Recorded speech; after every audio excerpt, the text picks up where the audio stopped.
বন্ধুরা, আজকের কথাগুলো খুবই গুরুত্বপূর্ণ। কথাগুলো মন থেকে বলছি, তাই তোমরাও মন দিয়ে শোনো, খুবই ভালো লাগবে।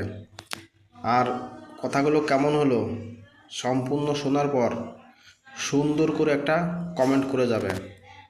দেখো, আমাদের বাড়ির চারপাশে নিজেদের আপনজন কতই না আছে, কিন্তু কখনো কখনো তারা যে কতই কষ্ট দেয় আমাদের, তারা যে মাঝে মাঝে কেন যে এমন করে তা আমরা বুঝতে পারি না। তাদের মনের মধ্যে কি চলে, কে যে কি বলতে চায়, কি করতে চায়, তা কিছুই বুঝি না।